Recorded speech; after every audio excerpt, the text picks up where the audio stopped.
Estamos aqui com mais um episódio do Alô Criançada. E hoje eu trouxe uma amiga super especial, trouxe a doutora Eleusa. Obrigada por ter vindo. Obrigada pelo convite, é um prazer estar aqui. Que bom, hoje nós vamos falar sobre crianças superdotadas. Quem elas são, o que elas comem, onde elas vivem. Mas nós vamos falar disso no próximo bloco. Eu peço que você fique aí, nós vamos para um breve intervalo e nós já voltamos para falar sobre essas crianças.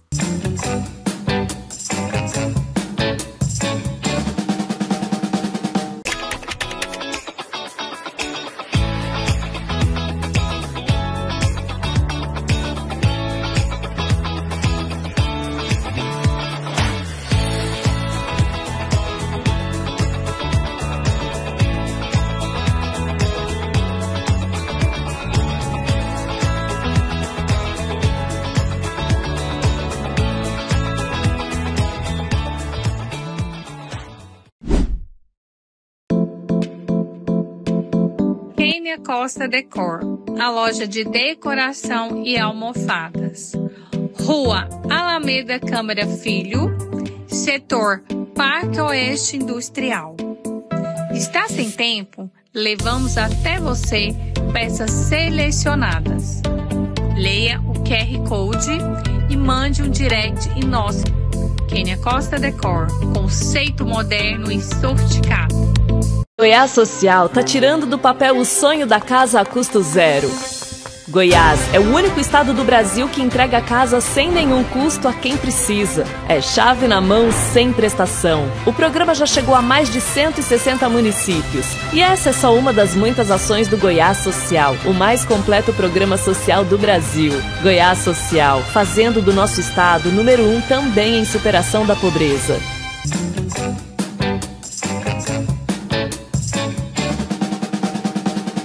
Voltamos com a Alô Criançada, eu falei que era rápido. Hoje eu quero falar sobre crianças superdotadas. Na minha época era o CDF, era o Gênio, hoje o nome mudou para Nerd, mas nós mudamos o nome, mas eu vejo que até hoje nós não sabemos como lidar com essas crianças. Exatamente. E nós não sabemos nem quem elas são, onde elas estão. Como que é o cenário da superdotação no Brasil hoje, doutora? Então, temos alguns avanços nos últimos anos. A gente tem feito mais identificação das crianças, tem se falado mais sobre, mas ainda é muito aquém a identificação.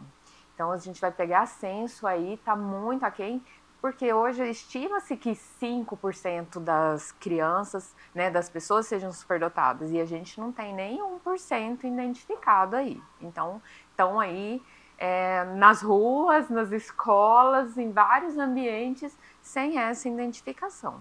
Perdemos pelo menos 4% deles. No mínimo. No mínimo. Porque assim, a visão que eu tinha da superdotação é o gênio. Uhum. É aquele que olhou, faz uma conta com 10 dígitos em 3 segundos. É a visão que os filmes nos passam. Programas, né? De programas, TV, né? É aquela criança que 1 ano de idade que sabe as capitais, todas as capitais do mundo, conhece todas as bandeiras. Assim, e a superdotação é muito mais do que isso, né?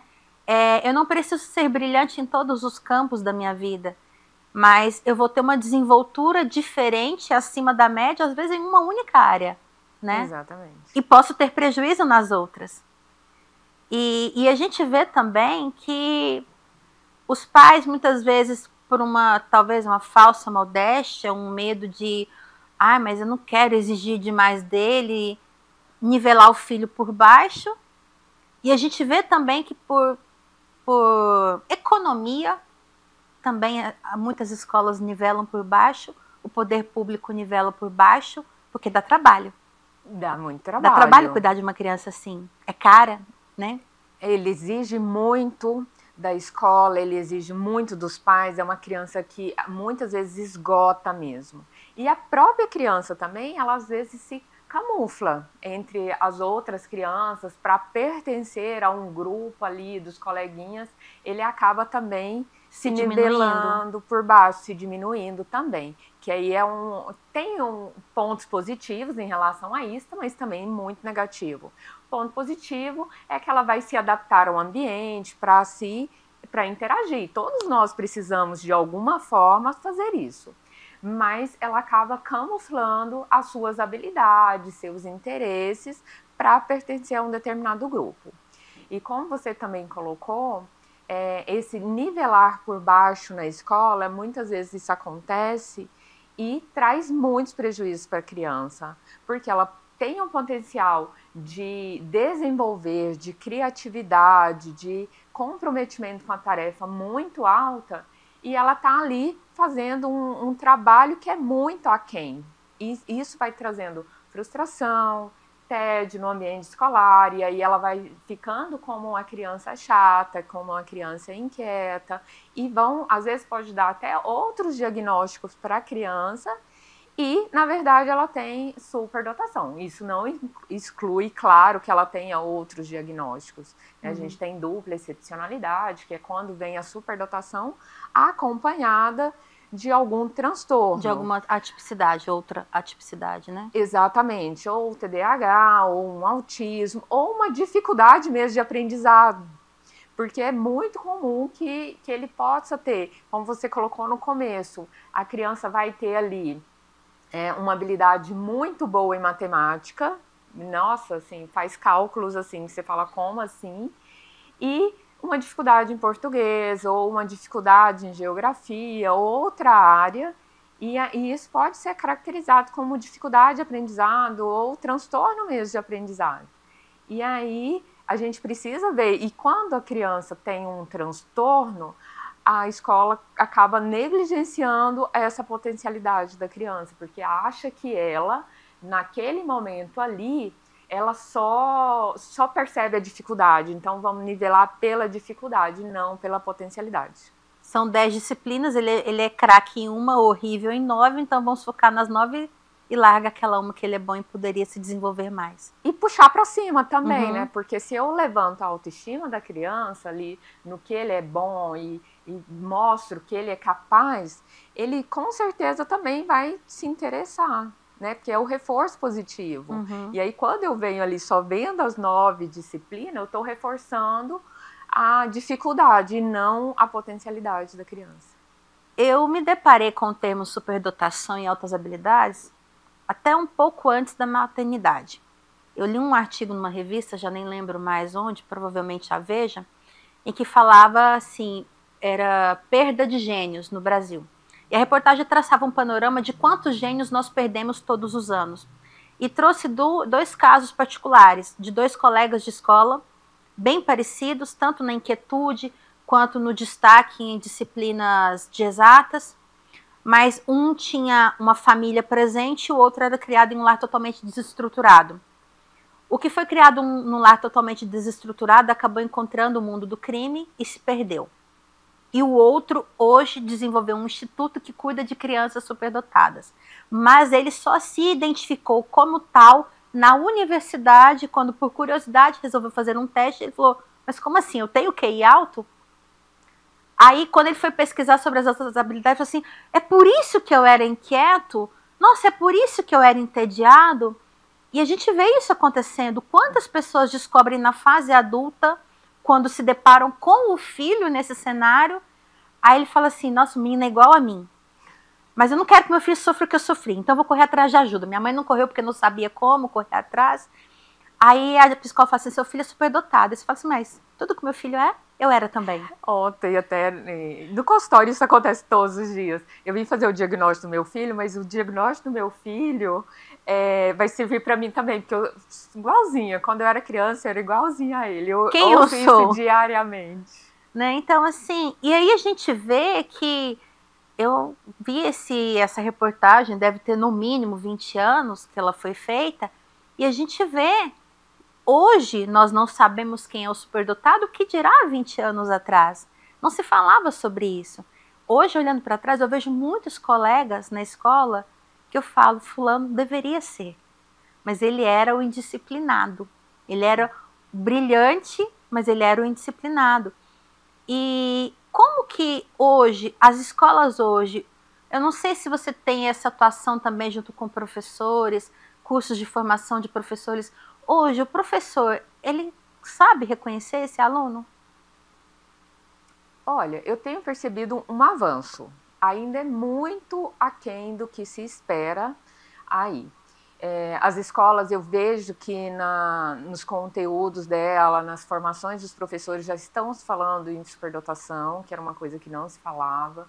Então, eu já tenho percebido essa movimentação das escolas, maior interesse. Algumas escolas mais, outras não estão nem aí, de fato. Então, algumas vão ter um movimento assim, eu tô com uma aluna aqui, Eleusa, me ajuda. Então, eles já percebam algum movimento de interesse em fazer o PEI da criança, em fazer adaptações curriculares. Às vezes a gente chega na escola para fazer entrevista ali, reunião, e a escola já fez, que é muito bacana. Mas ainda uma frase que eu ouço assim, é bem generalizada nas escolas e que me preocupa muito a gente está preocupado com o emocional porque o acadêmico ele dá conta. Isso tira a responsabilidade da escola de fazer as intervenções com as necessidades, né? O PEI da criança ali, para um enriquecimento, fazer adaptações curriculares. E quando a gente faz essa adaptação curricular, a criança melhora o emocional, porque ela está mais dentro da capacidade dela. Ela se encontra, né? Ela se encontra. Então, tipo assim, eu deixar de fazer essa adaptação curricular e pensando, não, eu estou trabalhando o emocional da criança, na verdade eu não estou, porque a minha criança está entediada, ela está frustrada, ela está perdendo o interesse de ir para a escola. São duas pernas, né? Eu não posso tratar só uma. Não, de forma alguma. Só o acadêmico e só o emocional. É uma junto com a outra. E uma interfere na outra, né? Muito, muito diretamente. E assim, o que eu vejo, né? Eu penso que hoje você já deva ter pacientes que falam assim, a mãe chega assim, eu trouxe meu filho porque a escola mandou eu trazer, porque a escola percebeu. Eu não percebi. Muito. Né? Então assim, e essa correria dos pais hoje, eles... No geral, os pais que chegam até você são mais enviados pela escola ou mais percepção deles? Assim, meu filho tem algo diferente. O consultório tem alguns movimentos diferentes, assim. Tem época que chega pacientes indicados por médicos, que perceberam no consultório, tem alguns médicos que indicam. Tem época que chega muito de escola e essa semana chegou muito de pesquisa, os pais interessados em saber, sem uma indicação específica. Então, assim, acontece períodos, né? Mas eu vejo muitos pais pesquisando e vão para a internet, vão pesquisar em vários ambientes, né, para saber, e às vezes até mesmo inteligência artificial, os pais vão lá, pesquisam, e dão algumas informações e eles chegam num consultório já, olha, pesquisei, preenche esses critérios e tal, mas é claro que a gente faz toda a avaliação, todos os protocolos ali de avaliação para a criança, a gente faz avaliação de 2 anos e meio para cima, então no consultório tem pacientinhos de 2 anos, já a coisa mais lindinha. E tenho pacientes adultos também com essa demanda de autoestabilidade e superdotação. Né? Não faço de outras demandas, só autoestabilidade e superdotação, então faço de adulto também. Tanto da criança ali de 2 anos, é super importante essa identificação para a escola já começar a fazer as intervenções, os pais também. Quando eu vou lá para o adulto, eu falo assim, gente, todo adulto que tem características de superdotação, ele deveria ser obrigatório ele fazer a avaliação, porque ele é média superior, superior ou muito acima da média ali, ele está muito acima das outras pessoas, e lá na vida adulta pode acontecer alguma coisa e ele ter um declínio cognitivo. Entendo. Na hora que ele vai fazer a avaliação, ele dá dentro da média. E aí todo mundo vai falar, não, mas você está reclamando de quê? Você está dentro da média, você está ótimo, você não sei o quê. Mas ele tinha aqui, e agora ele está aqui na média. Então, os profissionais não vão dar atenção a alguma coisa importante que pode estar acontecendo, um declínio cognitivo mesmo, e não ser tão perceptivo como se acontece, por exemplo, a pessoa que tem um perfil cognitivo dentro da média ali, está entre 90 e 109, e ele tem um declínio cognitivo, ele já vai para a média inferior, vai. A gente está perdendo ele. Aí esse é fácil de pegar a dificuldade, mas o superdotado é mais difícil depois, se ele tiver declínio cognitivo, e quando vai perceber já teve muita perda e tá muito. Então nós vamos falar sobre isso na volta, que eu acho interessante. Tem a ver com o caso que eu citei na reportagem, né, da pessoa regredir. Exatamente. Fique aí com a gente, nós vamos para um breve intervalo, nós voltamos logo logo com a Alô Criançada e eu espero você.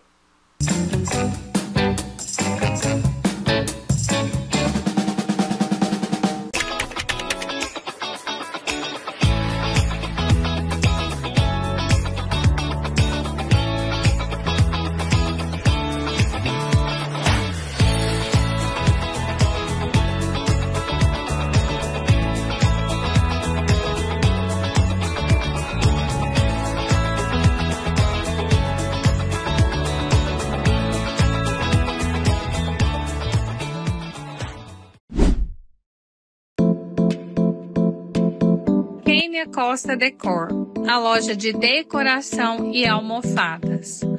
Rua Alameda Câmara Filho, setor Parque Oeste Industrial. Está sem tempo? Levamos até você peças selecionadas.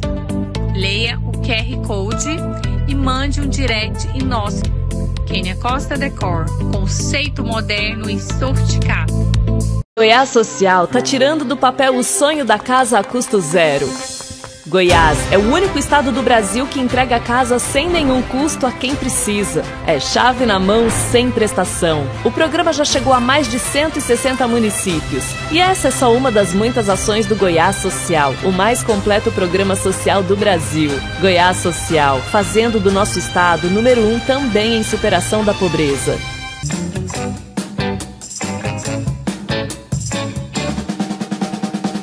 Voltamos com a Alô Criançada e a doutora Eleusa está aqui, agora eu vou cutucá-la mais um pouco. Doutora, a gente, assim, sou muito curiosa da área, sempre estudei muito, gosto muito de estudar o comportamento humano, tenho filhos, então eu vivo destrinchando o que eles fazem, como eles são. Eu tenho um filho muito criativo em casa, que eu ainda vou até dar um jeito de pesquisar se ele é ou não, mas ele deu sinais a vida toda, ele sempre foi muito precoce. E aí eu queria entender. Por exemplo, eu tenho um filho que eu considero precoce em casa. Ele vai sozinho, eu largo o menino, vai, ou eu posso estimulá-lo e eu potencializar essa criatividade dele, essa alta habilidade, ou ainda que eu não faça nada, ele tem condição de ir sozinho. Como que eu faço? Porque se eu tenho um filho criativo, eu vou fazer, meu filho é gênio, meu filho é superdotado, nossa, eu vou fazer de tudo por ele. E se eu parar de fazer? O que vai acontecer com essa habilidade dele? Se eu parar de estimular? É sempre muito individual, né? Uhum. Cada criança, cada pessoa vai reagir de forma diferente. Mas, de modo geral, o ambiente vai favorecer muito a apresentação, essa identificação de altas habilidades de superdotação.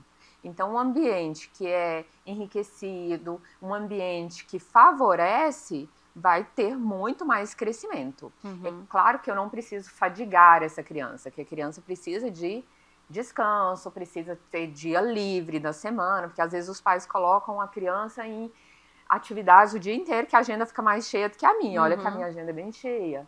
Então, fica ali que eu falo assim, gente, cansei só dos pais falarem o que a criança faz.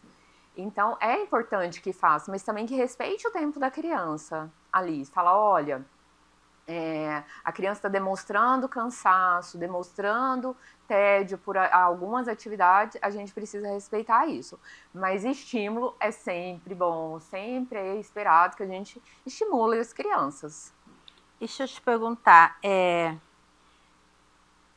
ele nasce assim, o cérebro dele tem esse arranjo, é da origem dele, é da formação dele. Eu posso, não sei se alguém já te perguntou assim, Eu posso treinar o meu filho para ser um altas habilidades, assim, se eu der estímulos para ele, eu posso, na rotina, e eu potencializar meu filho, de repente ele se tornar superdotado? Alguém já falou alguma coisa assim? Já, e a resposta é não. A criança nasce superdotada, ela tem as características mesmo ali, desde o comportamento precoce dela. Claro que, como a gente estava falando anteriormente, o ambiente vai fazer com que favoreça ou não esse aparecimento. Então, pode ser que num ambiente que ela esteja mais estimulada, ela tenha mais oportunidades de ter acesso aos interesses dela. Por exemplo, uma criança que vive num ambiente muito pobre de recursos, a chance dela ter acesso a interesses é muito menor do que uma criança que tem acesso a isso. Mas eu criar o superdotado, treinar a criança para ser, não é. É sempre esperado, por exemplo, eu vou fazer a avaliação, como eu coloquei antes ali, de 90 a 109, que é a média. Então, é esperado que uma próxima avaliação, se ele está nesse intervalo, que dê dentro desse intervalo. Talvez não dê o mesmo número, tipo assim, 107, na outra pode dar 109 ou 101, mas está dentro de um intervalo de confiança. Então, é esperado. Então, dentro desse estímulo a mais, pode ser que estava 101 e foi para 105, mas ele permanece ali dentro daquele intervalo de confiança. Então, assim, o que a criança superdotada, o que ela mais precisa é de estímulos de acordo com a necessidade dela, né? Então, Exatamente. assim, eu não vou cansá-la oferecendo além, mas eu também não posso ser ferramenta de tédio oferecendo a quem. Exatamente. Né? Falou assim, perfeito, porque eu preciso colocar coisas que a criança seja capaz de fazer. E entender, mostrar para a criança também que ela precisa ter momentos de tédio, que ela precisa ter momento de descanso mesmo, ensinar isso para a criança na infância mesmo, porque às vezes cresce e aí quer fazer atividades, quer fazer aquele tanto de coisa ao mesmo tempo, e isso é muito difícil, isso é mais complexo, porque aí a criança não aprendeu, a pessoa não aprendeu a ter momentos de tédio, aprender a descansar. Vamos sentar aqui no sofá com a mamãe e ficar 2 minutos sem fazer nada. Para a criança superdotada ou a criança que é muito agitada, isso para ela é uma eternidade, 2 minutos sem fazer nada. Mas eu vou treinar essa criança a ter momentos para ela relaxar também. Porque uma das questões da superdotação é a intensidade emocional. Tudo é muito intenso. Se eu gosto muito. Se eu não gosto absolutamente nada. É tudo 880 ali, muito extremo. E tem um filho em casa. Suspeito que ele seja. Quais são os sinais mais vistos pelos pais que dá assim aquele alerta e fala assim, vou procurar ajuda para saber se o meu filho é? Quais são os sinais mais frequentes que os pais identificam? Quando tá ali pequenininho, e aí vem a história da criança, o comportamento precoce, interesse por leitura, por temas diferentes, planetas, universo, países, matemática, dinossauro, e aí sabe tudo daquilo. Então, são interesses que a criança vai ter. A gente tem que ter claro que nem todo comportamento precoce configura superdotação. Tem muitas crianças precoces que, na verdade, na hora que vira ali, vai crescendo, elas se alinham mesmo. Não é porque não teve estímulo, por característica mesmo da criança. Então, não toda criança precoce vai realmente configurar a superdotação. Mas toda pessoa superdotada tem uma história ali de comportamento precoce. Às vezes não era tão perceptível. Uma coisa que acontece muito, você falando assim, o que os pais percebem, mas o que os pais não percebem. Quando eu estou num ambiente, por exemplo, que os pais gostam de ler, que tem um ambiente muito rico, e os pais acham que isso é normal, é esperado pra, tipo assim... Eu leio comum. Muito, então meu filho vai ler também. É muito comum. Mas aí já tem as características dos pais, então aí você vai ver, você fala assim, olha, é porque naquela família, e normalmente a família inteira é superdotada, até às vezes acontece isso. E aí eles não percebem, porque todo mundo é assim Pra mesmo, ele é normal. tudo é normal, e a criança começa a ter algumas dificuldades no ambiente escolar e as pessoas não entendem por quê. E também, importante a gente deixar claro, porque a gente vem assim, nossa, a criança superdotada só tem prejuízo, só tem dificuldade, ela só dá trabalho. Não, tem do lado positivo também da criança superdotada. E tem pessoas superdotadas que estão muito bem adaptadas nos ambientes que elas estão. Não estão todo mundo desadaptado. A gente vê muito por aí, acho, para chamar a atenção. Olha, se seu filho é isso ou aquilo e tal, né, para dizer que é superdotado. Mas até aquele mesmo que está muito bem adaptado precisa de um olhar especial, uma atenção. Porque, assim, eu quero falar também logo depois de como a criança se vê, né? Porque, assim, ele está num ambiente rico, o pai é rico culturalmente falando, a mãe também, vem de tios, avós, tá aquela família de pessoas muito inteligentes, e fala assim, tudo bem, tudo normal. Aí quando ele vai para a escola, ele vê um ambiente completamente diferente do que ele tem em casa. Aí a hora que ele começa a falar assim, não, mas tem alguma coisa errada comigo, eu não sou igual aos meus colegas, né? E, por exemplo, eu posso enxergar a superdotação numa criança que fala bem, uma criança que tem um vocabulário muito rico, né? Que não erra, fala frases completas. Corrige as pessoas. Né? Nossa, eu corrigi demais. Como eu corrigi minhas professoras, coitadas. Vamos identificar. Vamos lá, né? Assim, a criança superdotada, ela precisa saber quem ela é, né? Ela precisa entender quem ela é, porque o mundo ela está aprendendo, ela está vendo aquele mundo ali na escola, ela está socializando nas atividades que ela faz, mas assim, muitas vezes o mundo não enxerga ela e o mundo não se adapta para ela, né? Aliás, o mundo não oferece algo que a inclua, né? Vamos falar sobre isso no próximo bloco, sobre a inclusão, né? Muitos temos falado sobre inclusão, já falamos sobre a inclusão da criança com autismo no programa passado, mas vamos falar da inclusão da criança superdotada. Ele precisa encontrar o seu lugar no mundo, mas vai ficar para o próximo bloco. Fica aí e nós já voltamos logo, logo com a Alô Criançada. Te aguardo.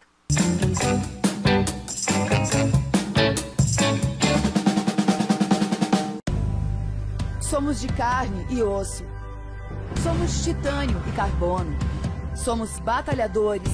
Somos sonhadores. Somos resilientes. Somos pretos. Somos brancos. Somos famosos. Somos anônimos. Somos uma coisa só. Somos atletas profissionais do Brasil.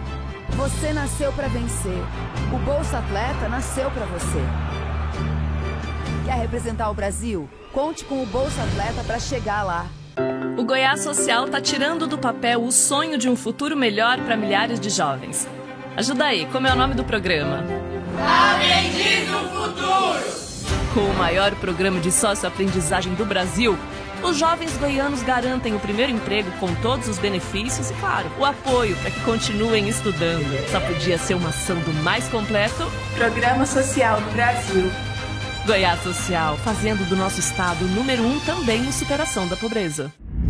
É essa política que as pessoas sentem e falam.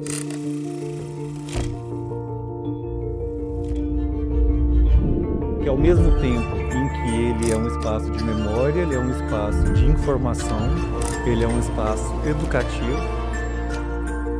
Eu quero muito que as pessoas fiquem, depois de conhecer toda essa história, mais exigentes, principalmente com o mundo político.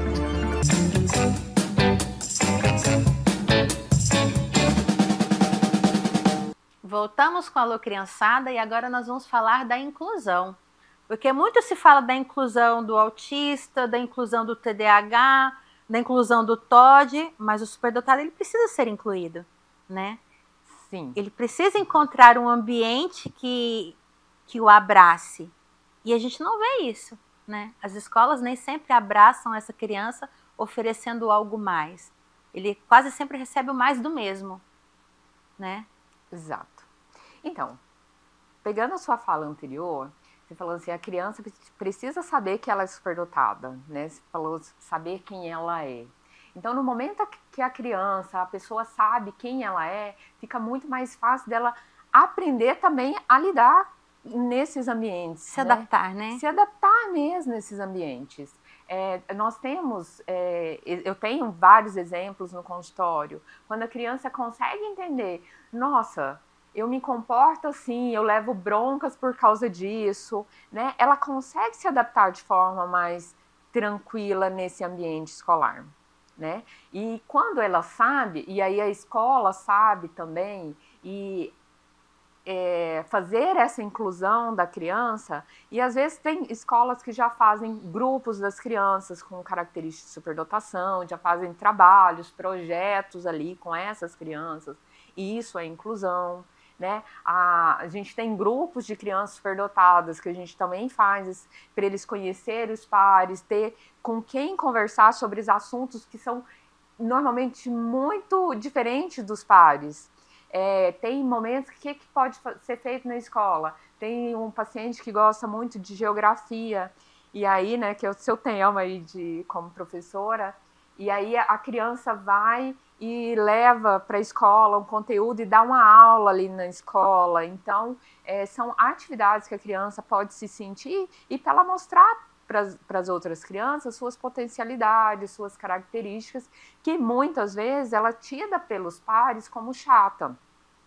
Porque pensa assim, as crianças ali, 6, 7 anos, então querem saber de cartas de Pokémon, estão querendo outras, né, atividades, e o superdotado está lá falando de países, de guerra mundial, de dificuldades ali, questões assim, as outras crianças não estão nem um pouco interessadas. Então, chamar essas crianças e falar assim, mostrar de uma forma lúdica para elas também é importante. E também colocar essas crianças com seus pares, né, com crianças que têm os mesmos interesses.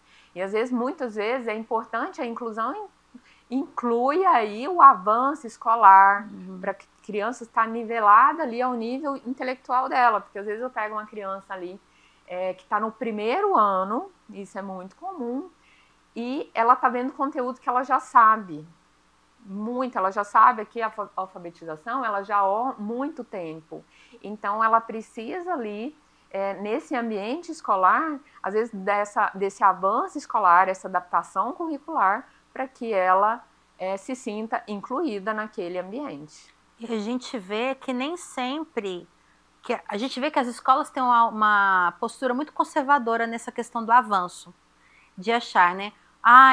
Mas eu não posso avançar porque ele vai perder no convívio, mas ele já não está convivendo. Ele não se encontra. Então, muitas vezes, a escola não é aberta a isso, ela não é aberta a entregar um material didático diferente para aquela criança. Ela acha que a criança vai perder, mas ela não percebe que a criança já está perdendo.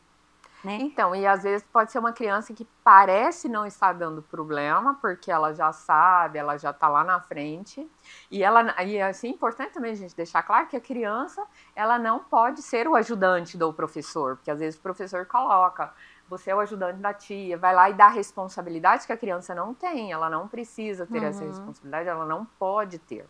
Ela pode ter ali momentos que ela colabore, que ela faça algumas atividades com a professora, que ela faça algumas coisas, mas ela não é responsável por ensinar nenhuma criança, ela não é responsável pela didática ali da escola. Eu não posso trocar a necessidade dela por uma outra que não é, né? Então, exatamente. Assim, ela não tem que ser a ajudante da professora, ela tem que receber o conteúdo que está acima, porque o atual ela já sabe, né? Então ela precisa receber o que é devido, né, para ela. Exatamente. E uma questão assim também, porque na minha época, quando eu estudava, o nerd, o gênio era o chato. Era aquele assim, não vou chamar o fulano pra roda porque ele é muito chato, ele é muito CDF, né? Então, assim, aí às vezes ele começa a se diminuir e fala assim, nossa, será que eu tenho que me diminuir para ser aceito na turma? Porque quando eu puxo um assunto, ninguém está acompanhando o meu assunto, né? Então, aí acaba que muitas vezes as crianças procuram figuras mais velhas, né?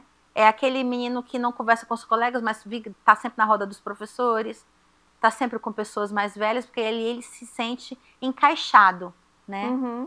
E eu tenho que perceber que ele pode ter perda, né, Eleusa? se ele não se encaixa em um grupo? Muito, porque ele vai perdendo os interesses, ele vai tentando se nivelar às outras crianças. É claro que a gente precisa, quando fala em adaptação curricular e inclusão, e se fala-se muito dando a responsabilidade total para a escola. Né? A escola é responsável por toda a adaptação, a criança não tem responsabilidade nenhuma. E eu já vejo isso como uma mão dupla ali, uma via de mão dupla. Porque a criança também tem que se adaptar de alguma forma, a gente não pode negligenciar isso. De algum nível a criança também tem. Então, tem essa questão adaptativa da criança, que em algum nível é até saudável, em algumas situações, ela se adaptar ao interesse dos outros, né? Porque questões de empatia, de querer mesmo participar. Mas ela tem que ter o estímulo e tem que ter se ela não quiser estar ali, ela tem que estar junto com seus pares, com questões que estão relacionadas ao interesse mesmo da criança. E eu, mãe, suspeito que o meu filho é superdotado. Que caminho eu tenho que percorrer? Que profissional eu devo procurar? Importante, às vezes, perguntar na escola como é que essa criança está lá. Porque quando você vem para avaliação, você já tem essas informações. Como é que meu filho está? Como é que estão a questão de interesse dele? Como é que a criança funciona nesse ambiente tanto de aprendizado como de comportamento em relação aos pares, aos coleguinhas ali. E aí nós temos, depois a criança, o mais indicado é procurar um profissional que tenha conhecimento sobre altas habilidades, superdotação, que seja especialista, é o psicólogo, que a gente vai fazer a avaliação neuropsicológica, que dentro da avaliação eu vou ver questões tanto comportamentais como de inteligência, como, né, questões cognitivas gerais, funções cognitivas ali. Como é que tá as funções executivas dessa criança, como que tá a memória, como que está o comportamento dela, questão de habilidades sociais ali com seus pares. Tudo isso são características que a gente vai avaliar no processo da avaliação. Então, eu, mãe, devo procurar um psicólogo especialista em altas habilidades. Exatamente. Porque aí ele vai mapear o meu filho. Exato. E a partir de que idade eu tenho um diagnóstico mais efetivo? Assim, para conseguir fechar um diagnóstico. É muito difícil isso. Às vezes, eu vou ter paciente com 2 anos e meio que está muito clara a superdotação. Certo. É muito evidente, não tem o menor bater o olho e falar, não tem como. Não tem como. A habilidade da criança é muito acima da média mesmo, assim, é uma questão meio, muito. Mas falar assim, nossa, normalmente a gente tem os 6 anos como uma fase. Depende da criança, com 6 anos ela já perdeu muita coisa. Então, quanto mais cedo eu procurar... Quanto mais cedo, melhor. Vão ter situações que acontecem no consultório, que eu acho que são as situações mais difíceis que eu acho assim, no consultório, é a não identificação, é aquele momento que você fica assim, pode ser, mas não posso afirmar ainda. Essa é a questão mais difícil. Mas mesmo nessas situações que tem características, mas não fecha ali, nesse momento...